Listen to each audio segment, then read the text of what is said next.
Round two, and it still fucks up the first thing I do.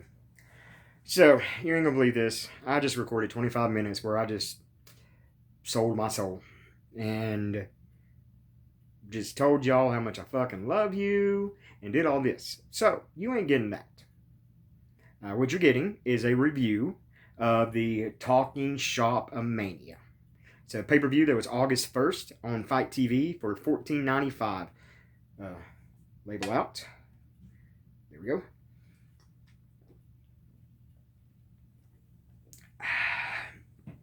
So,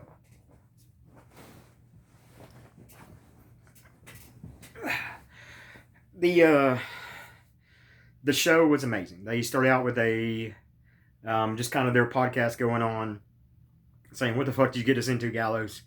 Which, Not Safe for Wrestling has many times said that to each other. What you've gotten us into, Shane? What have you gotten us into, Ray? What did Brad get us into? And what did Drew get us into?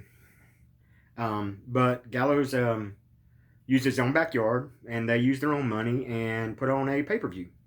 I think it should get an award for the best edited pay-per-view ever, especially the Hornswoggle versus Rapid Delivery Roy Fox match. Some of those cuts in between where Swoggle was climbing to the top rope was amazing, and the quickness he got up there looked like a Jason Bourne movie. And then the first thing starting off with a battle royal with the world greatest freight train. Rebecca watched this pay-per-view with me. I'm a bad parent. She's also watched like Kevin Smith movies with me, so I really am a bad parent. But the battle royal was a whole bunch of Georgia indie stars, fucking stars, and a lot of them got thrown out by Freight Train. He was in the Chic spot. The Brian Pillman Jr. was in there and did some great stuff. Freight Train, just the spot that I remember from the whole battle royal was Francisco, some Italian name I can't pronounce. He went to take Freight Train's over, and I mean super over move, where he grabs you by the back of the head lightly and takes you and throws you, launches you with the strength that he has over the top rope to eliminate you in a battle royal. Because that's how you get eliminated, is you have to go over the top rope and both feet have to hit the ground. Or must touch the floor.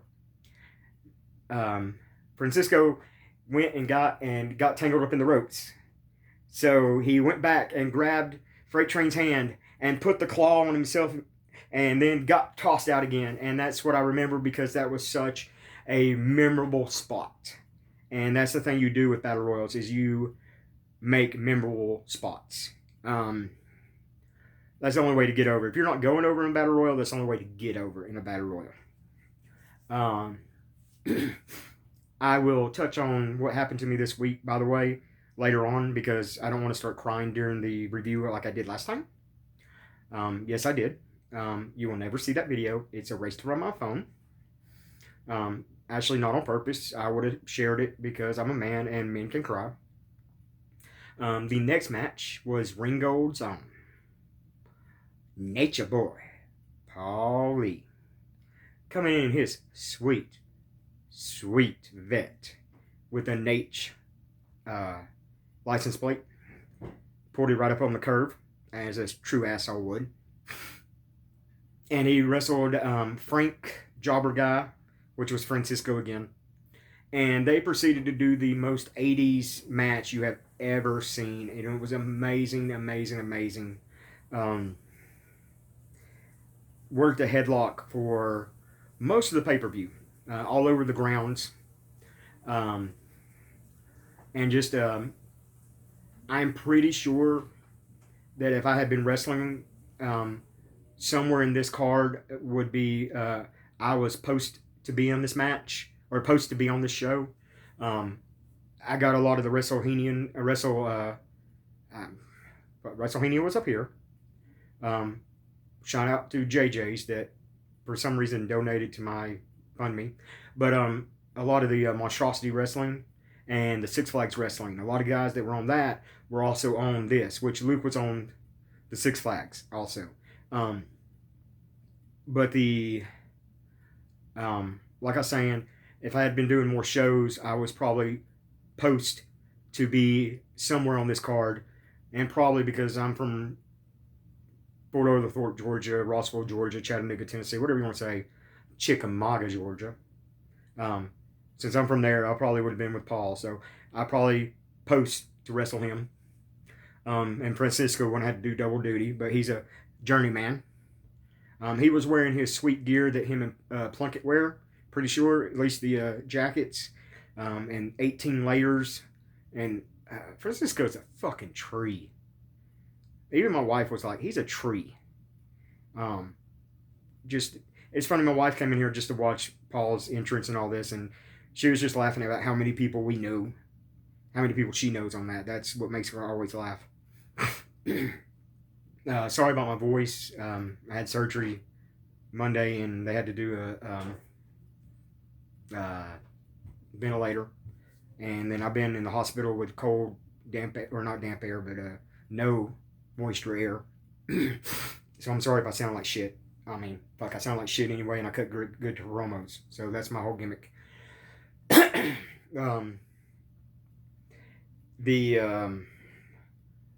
They also had a hardcore George North versus a midget match. And I know the guys, and I just can't think of their names. And it's terrible. So they intertwined all those. Good to see Luke Gallows' son getting a couple of shots in on there. Good promoter always puts over their kid. I noticed that, Luke. I noticed that. Putting your kid over. Fuck, that kid's huge. The kid's like 11 and 6'8", maybe 6'9". His billing weight's like 280 though. They did a tag team specialty match where you had the Russians, a couple more Georgia guys, against the Jungle Kings, Kevin and Lex, and they even got on there that, who are these kids? And it's like, oh, that's Paul Lee's kids. Well, one of them is. Lolo might as well be. And all four of those guys can just bump their ass off. So they were in there to take some from the cameo guys. I don't want to use the names because the people putting the names on were probably the biggest names on the card. They just main evented WrestleMania. And then I told my daughter the whole story about them main event WrestleMania and then getting fired. So that may distract her from taking on the great sport of wrestling. But they kept bringing out tag teams. Chavo Guerrero is always so good. San Chavo and Chico have their little feud, and doing so much with so little in the weight room was great. And just totally stealing the 24 thing and don't even care. I really was surprised you didn't see R-Truth. Just in a hood or something. That would have been great. Teddy Long was there, and Teddy Long was funny for once. Mike Pinzer was there. Dave Pinzer was there, or Pinzer Oil. One of those commentators during the 80s, one of those guys were there. Paul and Frankie's match was a contract on a tree match. And I have had just about every match there is. But I swear to God, sooner or later, I will have a contract on a tree match. They had never said what the contract was for either. I don't know what it was post to be for. When Chad Too Bad beat Chavo for the 24/7 belt, Chavo got screwed. As they always do. that his shoulders was up the whole time. So I just want you to know that like Chavo's my champion. Hashtag not my champion. Let's get that trending. Hashtag not my champion. And see, we did that, bam bam, went a little ha sa sa. Frankie doing the ha sa sa. I'm pretty sure Luke was down there telling him to go the fuck home. Seeing the Rock and Roll Express doing the cameos was great. And then you get to the Boneyard match. And what was great about this, and my daughter was like, I kind of liked it, but it was kind of like so fake. I liked the fact it was so fake. Because if it was so fake, then you could say it's not wrestling. That wasn't a wrestling pay-per-view.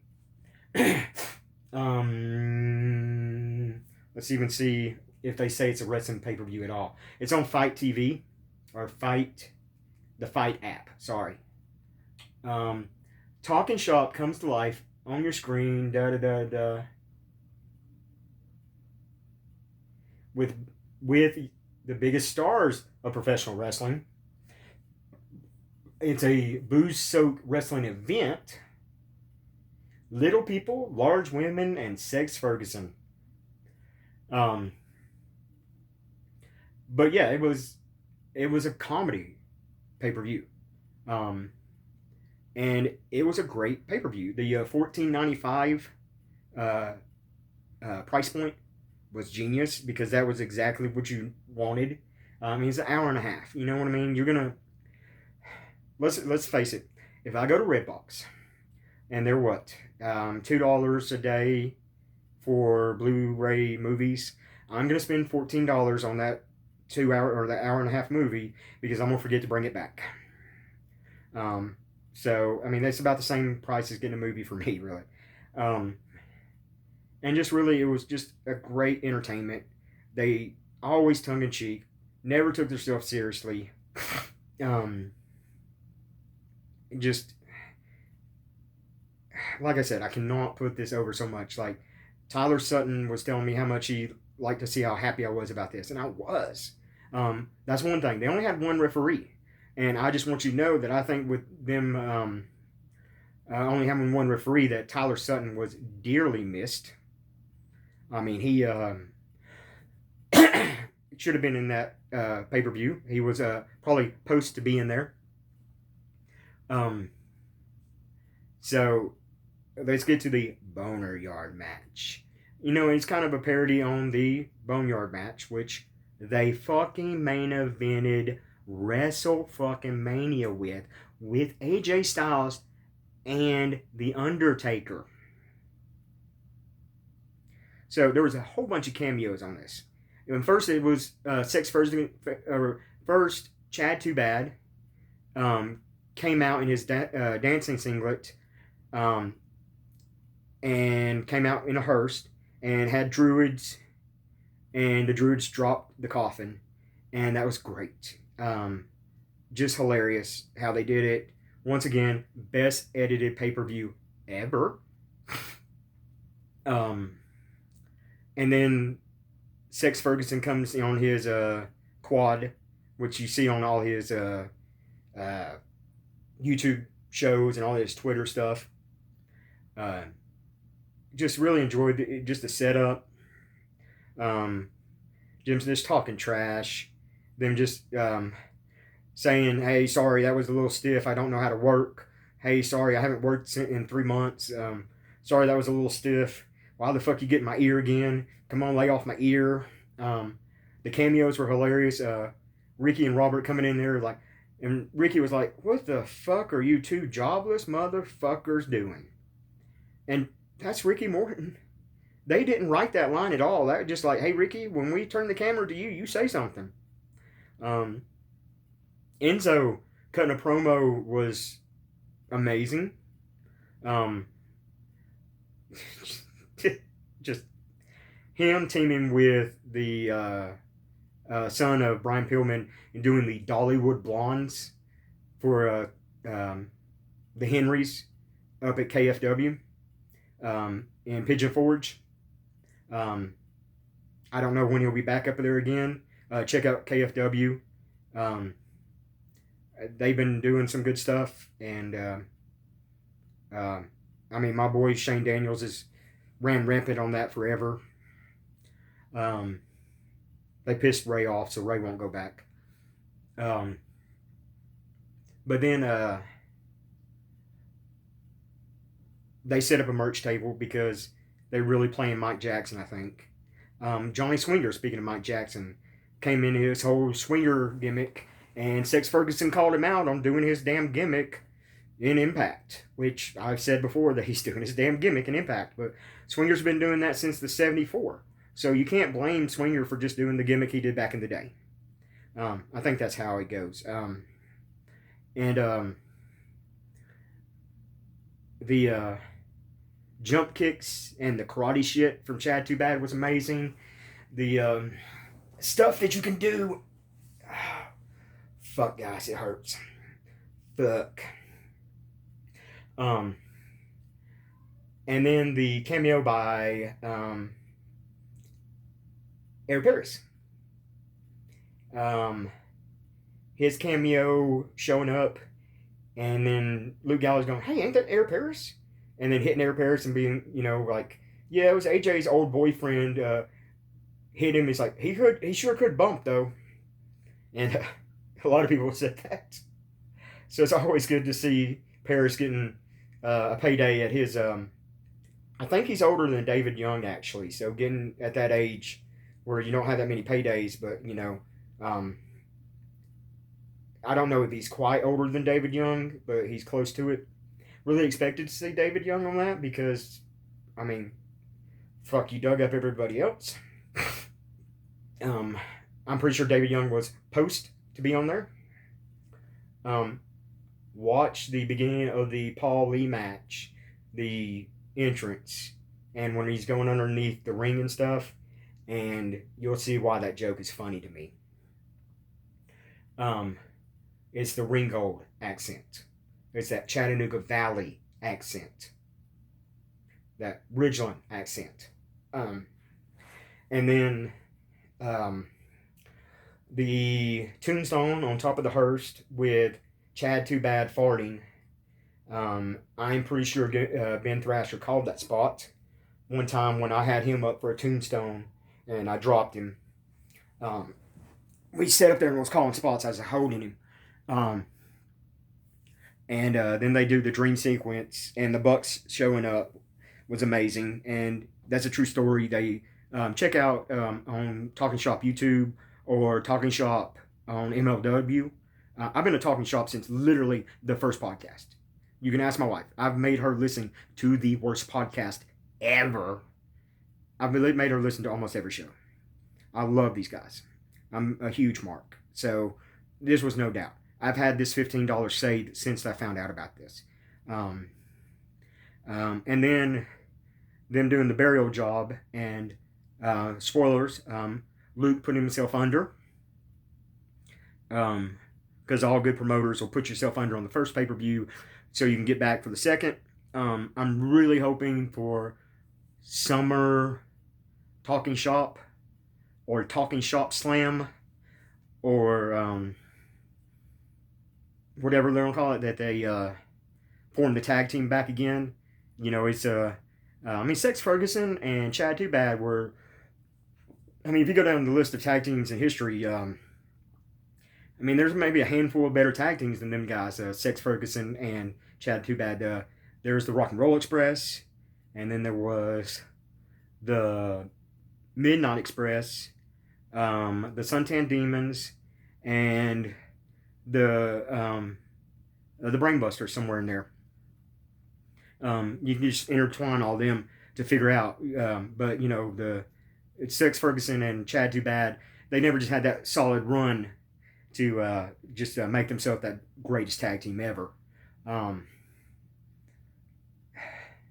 I would get cash money to see Ray work Carl Anderson. I will pay for front row seats to whoever books that.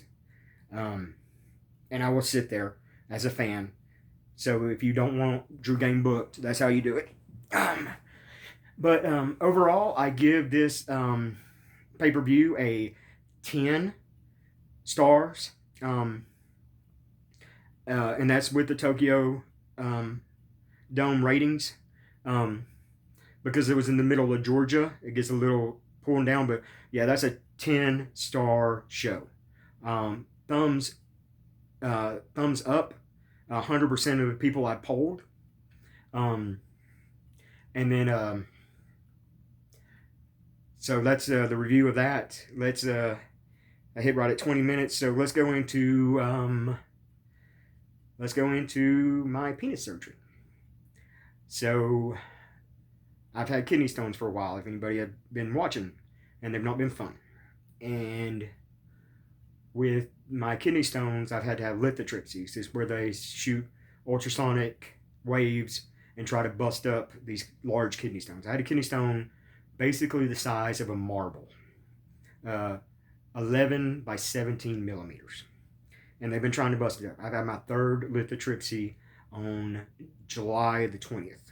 And with that bruised my kidney.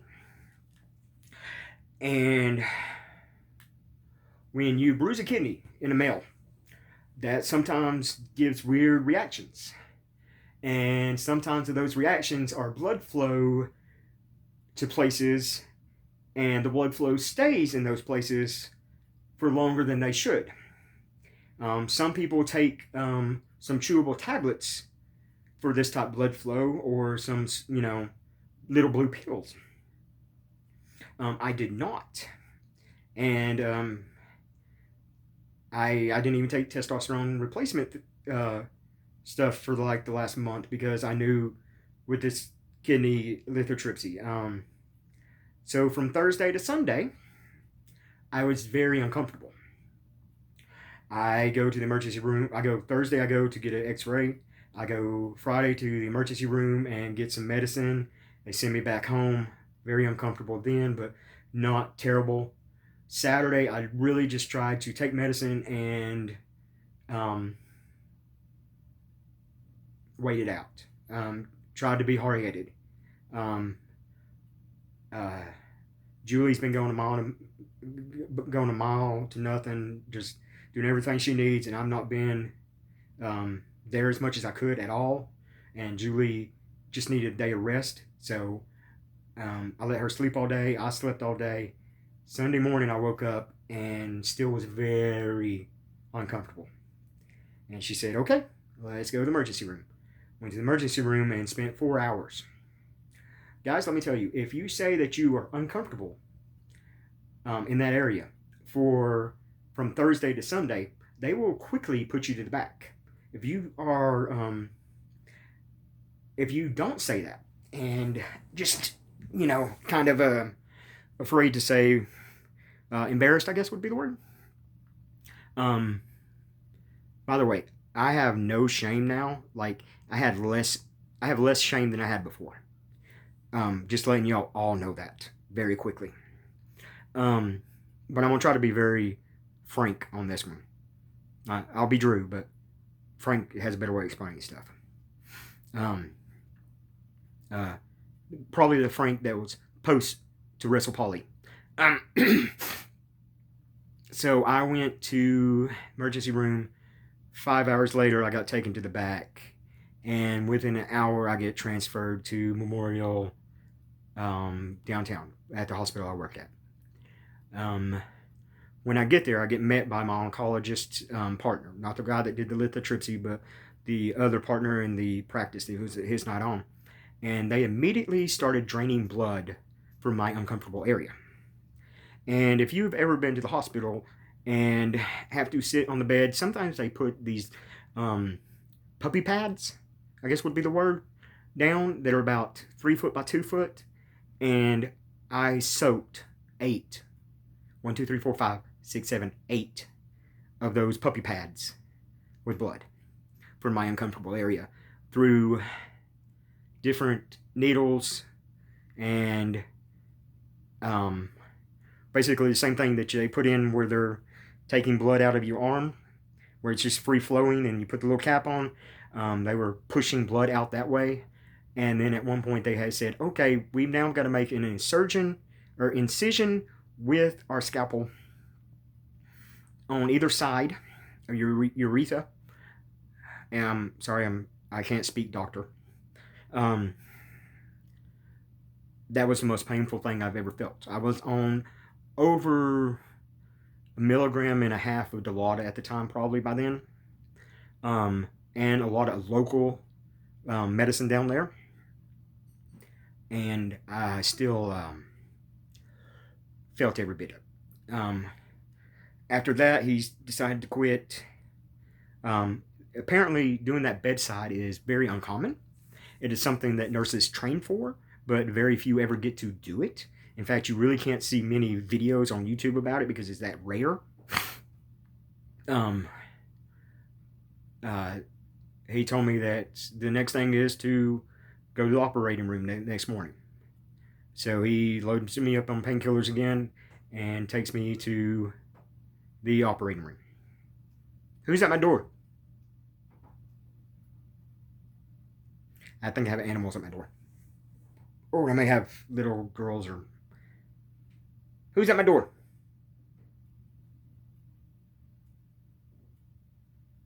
Rebecca, Abby, Julie. By the way, I'm having to be in my own room because people got exposed. That's another hot topic.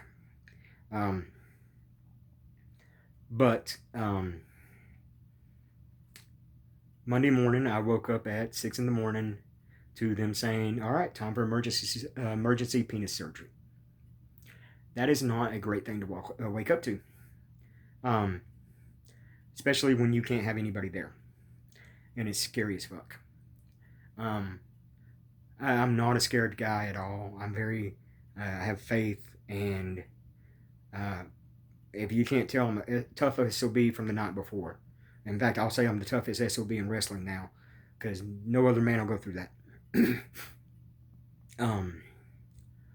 They did that, and then they took me to emergency room or surgery, and the doctor did a great job and drained more blood off. I'm not sure how much. I'd love to know, actually. I'll get the reports when they finally print them up. But since then, that was Monday morning, and I've been in the hospital since then. This is Saturday night, August the 1st. On June 29th, I put up a...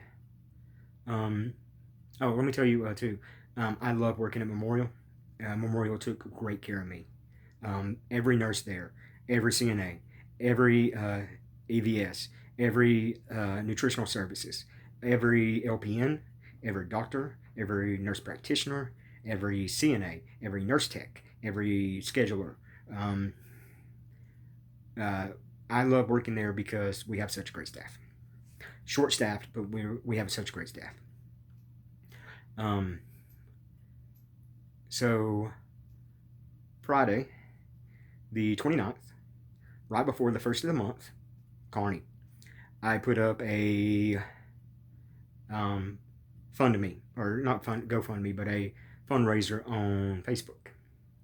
And even before that, the outpouring of people knowing I was in the hospital was overwhelming. I've cried a lot this week on many reasons. But the outpouring of people that loved me. And there was a couple weeks ago that I didn't feel like nobody did. I felt very alone. And I know a lot of y'all out there feel alone sometimes. And I swear to God, if you ever need someone and to not feel alone, I am there. My number is public. 706-618-3312. My Facebook is out there. My Twitter is out there. Everything. Messages are open.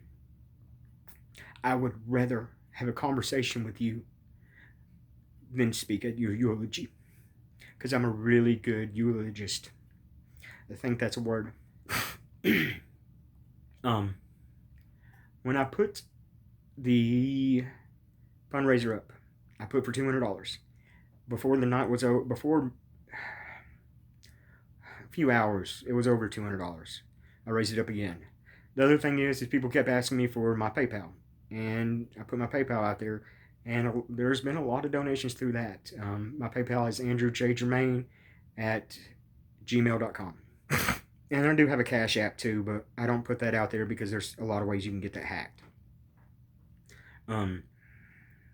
You probably guessed what it is, actually. But I just got to say that people that I know that don't have much money and are living paycheck to paycheck gave money to me, and I don't know how to give back. I will. I'm very big on paying forward. I've donated a lot of money this year. Ever since the tornado thing happened, God touched me there, and I've donated a lot of time and money. A lot of fundraisers. This Owen Hart shirt. I love Owen Hart, but I also bought it because it was for his or for his charity. And plus I needed a shirt right now, so that I'm sitting here without any pants on because it's very uncomfortable with pants on. So yes, Luke Gallows, I did crack a Coke and take off my pants.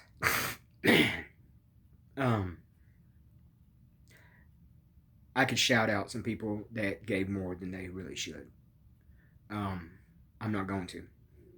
They didn't give money to be shouted out. But you need to remember sometimes you need to give. I'm not asking you to give now. I'm just asking you to remember that sometimes you do. Your heart will be pulled, I promise you. But no matter if you try tricking me on how you've given me, I'm pretty smart. Trust me, I've been a worker longer than a lot of y'all. A lot of y'all.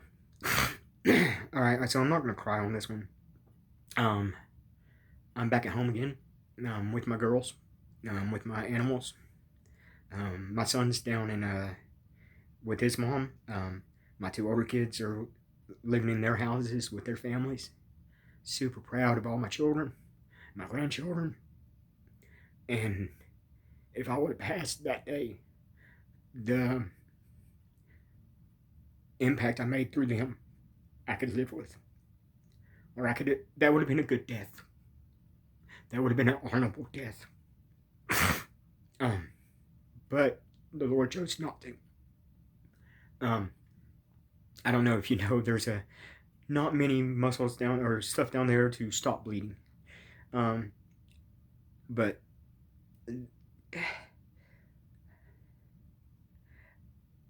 I don't know why this happened to me. I've questioned and doubted, and that's saying that as a Christian. But I also accepted my cup.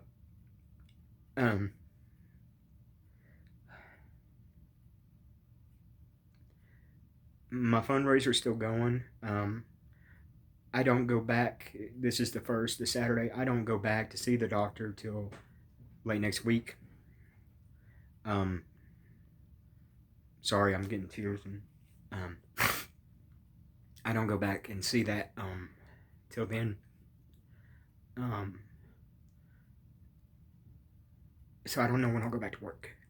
But people have provided enough money to give me one paycheck already, and that's amazing.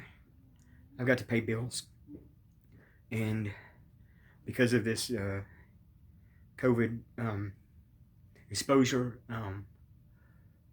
some overtime and stuff was going to be lost by Julian. Maybe it's not going to be lost now. So I mean, God provides.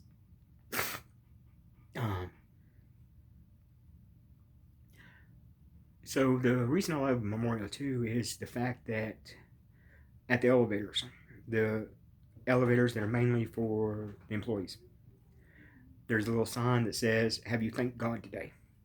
And I saw that as right after I did my interview. And I thought, this is the place I want to work at because of that sign. And then I texted